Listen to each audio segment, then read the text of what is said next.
जजीरा अरब के जुनूबी इलाकों में यमन के गिरदोनवाह में एक शहर आबाद था जिसे सबा कहते थे और वहां आबाद लोगों को कौम सबा कहकर पुकारा जाता था। यहाँ के लोग निहायत ही नेमतों और राहतों में थे। हर तरफ लहलहाती फसलें और फल से लदे दरख्त मौजूद थे। मगर यह कौम शिर्क में मुब्तला थी और सूरज की पूजा किया करती थी। जब वहां के बादशाह शराजील बिन मालिक की मौत हुई तो उसकी बेटी बिल्किस ने हुकूमत की बागदौड़ संभाली। बाज मवर्रखीन ने लिखा है कि बिल्किस के वालिदैन में से एक जिन्नात में से थे, मगर इस नजरिए की कोई वाज़ेह दलाइल नहीं मिलती। मलका बिल्किस एक काबिल औरत थी जिसने यमन पर 9 साल निहायत ही खूबसूरती से हुकूमत की। दुनिया के बेशतर इलाकों में जो तिजारत होती थी वो सबाइयों के हाथ में थी। यही वजह थी कि ये कौम निहायत ही दौलतमंद थी।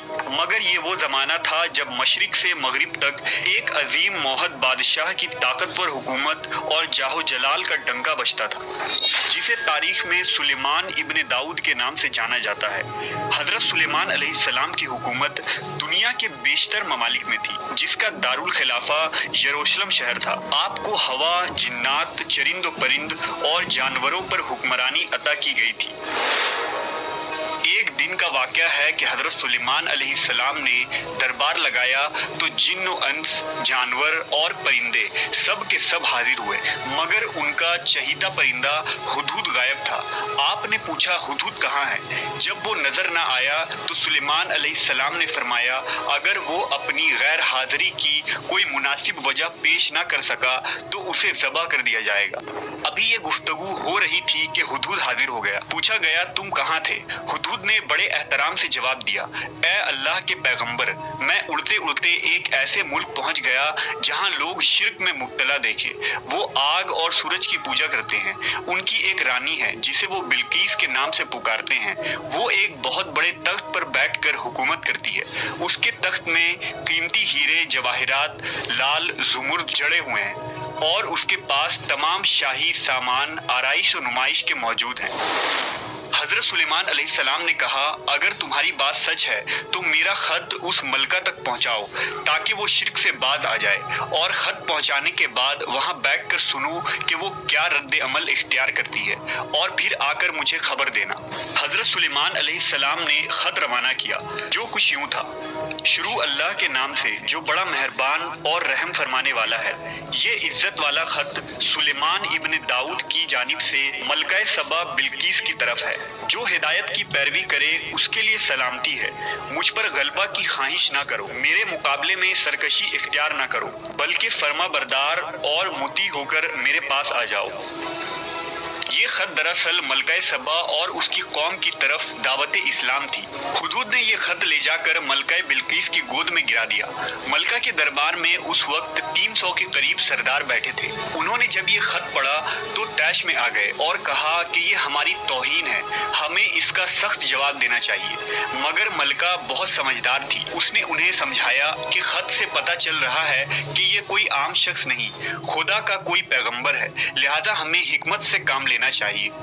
उसने कहा कि मैं हजरत सुलेमान अलैहिस्सलाम की तरफ एक तोहफा भेजती हूँ। अगर उन्होंने कबूल कर लिया तो वो बादशाह है, मैं उससे जंग करूंगी, लेकिन अगर उन्होंने तोहफा कबूल न किया तो मैं उसकी पैरवी करूंगी, क्योंकि वो नबी है। हुदहुद ये सारी गुफ्तगू सुन रहा था।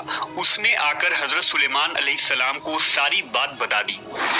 हजरत सुलेमान अलैहिस्सलाम ने जिन्नात को हुक्म दिया कि शहर में दाखिल होने वाले रास्ते पर सोने चांदी की ईंटों का फर्श बिछा दिया जाए। रास्ते के दोनों जानिब सोने की अजीबुल खिलकत जानवर खड़े कर दिए जाएं। वुज़रा और अम्माल सल्तनत की तमाम कुर्सियों को सोने का कर दिया जाए। दरबार को हीरे जवाहिरात से मुज़य्यन किया जाए। उधर बिल्किस ने हजरत सुलेमान अलैहिस्सलाम के लिए तहाइफ रवाना किए, जिनमें सोने की ईंटें, जवाहिरात, गुलाम, कनीजे और मलका का एक खत भी था। जब ये तमाम तहाइफ लेकर कासिद हजरत सुलेमान अलैहिस्सलाम के दरबार में पहुंचे और उन्होंने ये सब देखा तो शर्मिंदा हुए। हजरत सुलेमान अलैहिस्सलाम ने मलका के कासिदों से कहा, क्या तुम लोग माल से मेरी मदद करना चाहते हो? मगर देख लो, जो कुछ अल्लाह ने मुझे दे रखा है वो उससे भी ज्यादा है जो तुम्हें दिया है, लिहाजा तुम्हारा तोहफा तुम्हें मुबारक हो। अब तुम अपने तहाइफ के साथ वापस जाओ और अपनी मलका से कहना कि हमारा इंतजार करे। हम एक जबरदस्त زبردست لشکر لے کر آئیں گے۔ جب یہ خبر ملکہ بلقیس کو پہنچی تو وہ سمجھ گئی کہ واقعی یہ اللہ کے نبی ہے، لہٰذا اس نے جنگ کے بجائے حضرت سلیمان علیہ السلام کے دربار میں حاضر ہو کر اپنی اطاعت کا یقین دلانے کا فیصلہ کیا۔ جب حضرت سلیمان علیہ السلام تک یہ پیغام پہنچا تو آپ نے اپنے درباریوں سے کہا، تم میں سے کون ہے جو ان کے مطیع ہو کر آنے سے پہلے ملکہ کا تخت میرے پاس اٹھا لائے؟ ایک دیو ہیکل جن نے کہا، آپ کے دربار کو برخاست کرنے سے پہلے میں اسے لا سکتا ہوں، میں اس کام کی پوری قوت رکھتا ہوں اور امانت دار بھی ہوں۔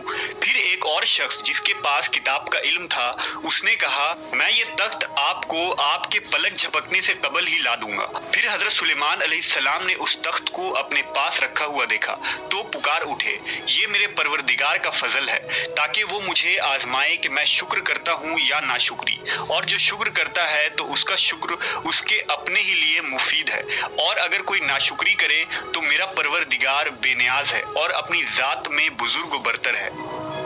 مفسرین کے مطابق وہ شخص حضرت سلیمان علیہ السلام کا کوئی دوست تھا جس کا نام آصف ابن برخیہ بتایا جاتا ہے، اور بعض نے لکھا کہ وہ آپ کا خالہ زاد بھائی تھا۔ کہا جاتا ہے کہ اس تخت کی لمبائی 80 ہاتھ، عرض 40 ہاتھ اور اونچائی 30 ہاتھ تھی۔ اس میں موتی، سرخ، یاقوت، سبز زمر جڑے ہوئے تھے۔ حضرت سلیمان علیہ السلام نے اس تخت میں رد و بدل کر دیا اور اسے پہلے سے بھی بہتر بنا دیا۔ جب ملکہ بلقیس حضرت سلیمان علیہ السلام کے دربار میں حاضر ہوئی تو آپ نے پوچھا، کیا تمہارا تخت بھی اسی طرح کا ہے؟ اس نے کہا، یہ تو گویا ہو بہو وہی ہے، اور ہمیں تو پہلے ہی معلوم ہو گیا تھا اور ہم فرما بردار ہو چکے ہیں۔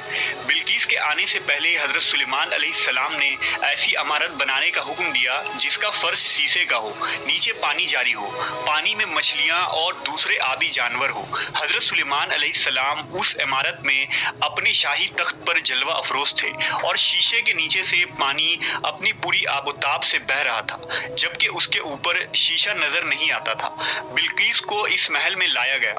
جب اس نے فرش کو دیکھا تو سمجھی کہ یہ پانی کا ایک حوض ہے، لہٰذا اپنی پنڈلیا سے کپڑا اٹھا لیا۔ سلیمان علیہ السلام نے کہا، یہ تو شیشے کا چکنا فرش ہے۔ تب وہ شرمندہ ہوئی اور بول اٹھی، اے میرے پروردگار، میں سورج کی پوجا کر کے اپنے آپ پر ظلم کرتی رہی ہوں، اور اب میں نے سلیمان کے ساتھ اللہ رب العالمین کی اطاعت قبول کر لی۔ لہٰذا بلقیس پر یہ ظاہر ہو گیا کہ جس طرح وہ شیشے کے صحن کو پانی کا لہریں مارنے والا گہرا حوض سمجھ بیٹھی، اسی طرح اس نے اور اس کی قوم نے سورج کی چمک اور دمک دیکھ کر اسے معبود اور خدا سمجھ بیٹھے۔ اسے اپنی فاش غلطی پر نہایت ہی شرمندگی ہوئی۔ بعض مورخین نے لکھا کہ اس واقعے کے بعد ملکہ سبا مسلمان ہو گئی اور حضرت سلیمان علیہ السلام کے نکاح میں آ گئی، جبکہ بعض نے لکھا کہ آپ نے بلقیس کو یمن واپس بھیج دیا اور اس کے لیے وہاں 3 بڑے محل تعمیر کروائے۔